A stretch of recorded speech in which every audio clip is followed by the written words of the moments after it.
Okay, so we're going to have a look at exercise 15, the assembly design tables. So if you open up the existing hand truck, and then if we just jump straight across to the configurations tab and insert a design table, and let it auto create that, and we'll select a D1 at handle overlap dimension to bring into our design table, and then pop in our list as setting 02, setting 04, and we can just drag them down there. Once it knows the sequence, it'll let you drag those down. So that's those, and if we exit that, just to make sure they create okay. Yeah, so everything's kind of happy enough there. So if I right click then and edit the table in a new window, you can actually open up Excel within sort of full-blown Excel and expand those windows. You can see we get a full Excel, much easier to kind of work with, I suppose, than within SolidWorks. It kind of just jumps a little bit within SolidWorks. But if we pop along then, we're going to use the little data validation tool on this, because we're going to limit the range of options available for the settings 2, 4, 6, 8 and 10. So using this data validation tool, you can see here currently any values allowed in the box. So I've clicked the box below. Make sure you click the box below that list. Any value then it's looking for. And what data validation does is it's used to limit the values in a cell. In this assembly, the adjustment of the holes in the handle is based on a distance made value. In order to line up the holes, you must use 2-inch intervals from the lowest value of 2 up to the largest of 10. The largest value obviously creates the shortest handle then. So instead of any value, we're going to create a list. And this list could be selected from a source, or you can do what we're about to do. 2, 4, 6, 8, 10. We're actually entering the values ourselves. So it's limited to those values, 2, 4, 6, 8, and 10. So click OK on that, and you can see that little cell appears there. If I right click and copy on that, and I can just paste them into there. This then allows me to kind of pick from my list to whatever value I kind of need to pop in here. 4 obviously goes with 4 and 6 and so on. 8 and 10. So it allows me to pop those values in there. And once you've that done, you can go up here to it says update. So Control and S. It's the same as save or update. What it's really doing is updating the table back in SolidWorks as well. That's why it kind of uses the word update there. So if I kind of save that or update that, and then close down Excel again. This time, if you just have a little look in this area here, you should see the handle kind of shrinking in size in that direction. So if I click with setting 02, should remain the same. It's the same as the default, and then setting 04 pops down 1, another notch, and so on. Okay, and then pop back to the default value on that. So that's that bit working. So if I kind of right click on the design table again and edit the table one more time, and just click OK to that. We don't need that display state, but what we do need is we're looking at creating a new configuration, one called standard. Okay, and this one's going to have a value of 6 in here, and we're going to put a completely sort of different tire on it. So we've got this pneumatic tire on this. So if you click on this little box here, C2, and then double click on the component, that'll bring up the state of the pneumatic tire. So if I just type in R there, just to reduce the size of that column ever so slightly. Actually, do the two of them, make the two of them central, make it look a little bit neater. So yeah, if I put capital R, and again you can kind of do that, drag that down, save you typing R all the time, and then this one, so R for resolved and S for suppressed. So we're going to suppress it in the standard. We're going to suppress those two wheels in the standard. Okay, but if you look up here, again remember from before, this is just the pneumatic tire number 1. So if we want to suppress both of them, we could do star, or we can do 1, 2. So that means the pneumatic tire instance 1 and 2. And just be careful on that one, because if you've kind of popped the tire in and you delete it and then pop one in again and it says pneumatic tire number 3, even though you deleted number 2, you need to be kind of careful that you're typing in the right numbers, otherwise it won't obviously kind of find it. So if I kind of click OK on that, usual kind of occur, we have to break the hyperlink, and then we have to unfortunately format the cell back up to the alignment. Unfortunate little thing that, but that's what happens. So if I exit out of that, generates a standard option for me. So again, if I go down here, that's 10, and standard then has that, but no wheels. Okay, so that's my standard one. So making sure I've got my sort of standard one active now, we're going to insert two new wheels in its place. No good without any wheels, so we need to add in the plastic tire component to the assembly. So if I insert and browse and select my tire plastic,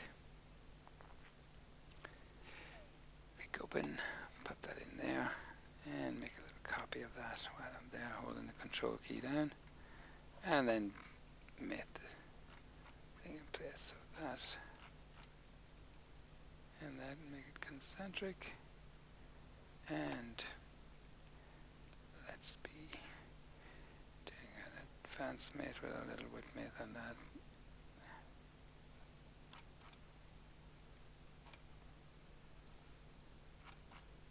And do that. And OK. That's that one in place.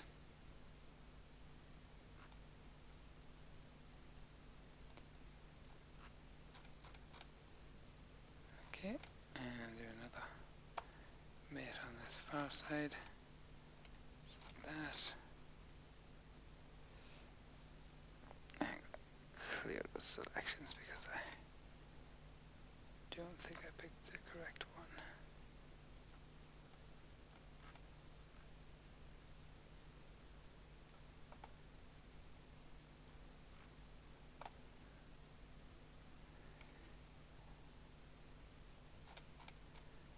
Let's select that again because I think I might have accidentally selected that. So start it again. So it's that surface.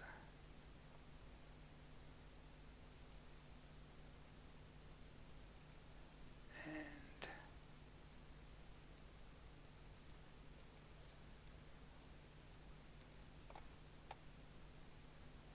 I get that surface will do. And now we'll do our advanced mate. Let me do a width mate on this again. Try this again. That and this advanced one is that and that, and that's my mates after a bit of a struggle. So that's the mates on that solved.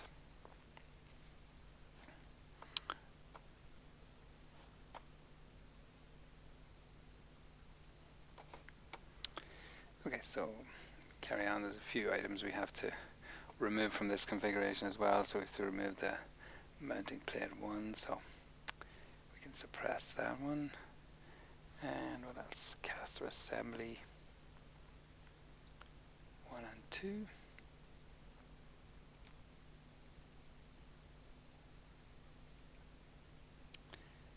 And hex nut. So we're going to fasteners here, hex nut. A1 and 2.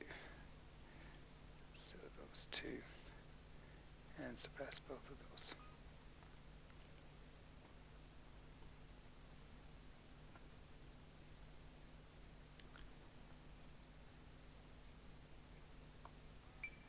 And go back here. And that's my standard part created. So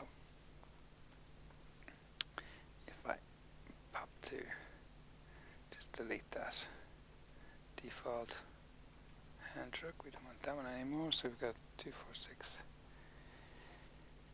and 8 and 10 on the standard option. So if we kind of just check those and make sure everything's okay, so you can see the settings are okay.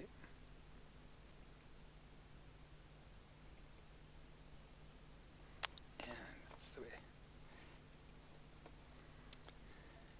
Okay, so next when we're in standard, if we pop along to the feature manager design tree and right click on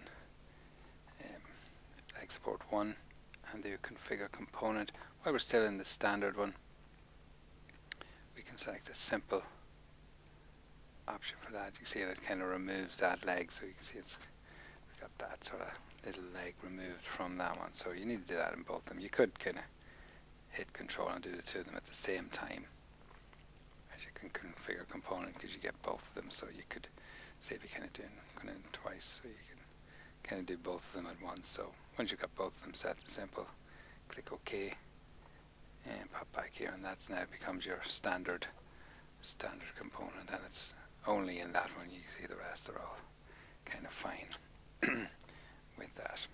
Okay.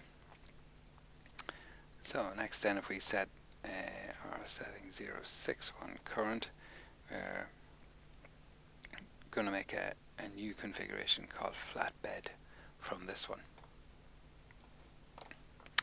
So we can, as we set that, we can just do a simple sort of Control C and Control V to copy that one and then rename that one. We'll call it flatbed. Oops, caps lock on. It's more like it. So we got flatbed, and if we make flatbed current now, we need to suppress a few mates and do a few bits and pieces on this. So the mates, if we pop down to our mates here, we're going to suppress is concentric 1. So we're looking for concentric 1, there he goes, and suppress him. And the coincident 9. Coincident 9 is right beside him there. And handle overlap. Let's see. Okay, so we suppress all those mates just in this particular. What that does is it frees that handle, so it allows us to remate this one at 90 degrees to it. So if I go mate on that and select that and that, and just do a flip. Oops. Really what I meant to pick.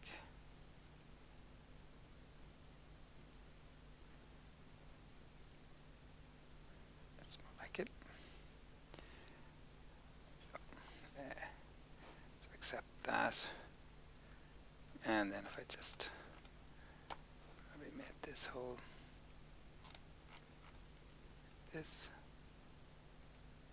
that, and that becomes fully defined at that. So that's my flatbed, if you like, truck. And if you can see, if you can, because we've got these little casters on, you can kind of rotate that 90 degrees, and you've got a little flatbed truck on that. Okay. So we just pop in and edit that table. And we'll let that flatbed configuration come into our design table as well.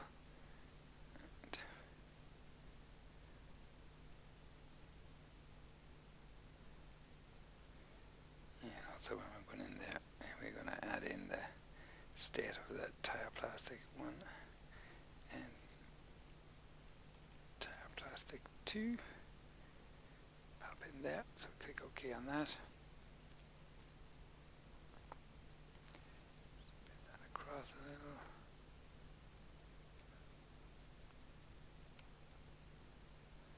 Okay, so we got our little tire plastics 1 and 2.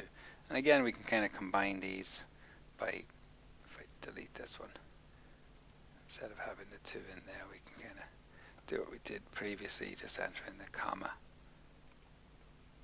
and do the hyperlink and redo the alignment on that. Okay, and the state of the pneumatic tire on that on the flatbed is resolved, isn't it?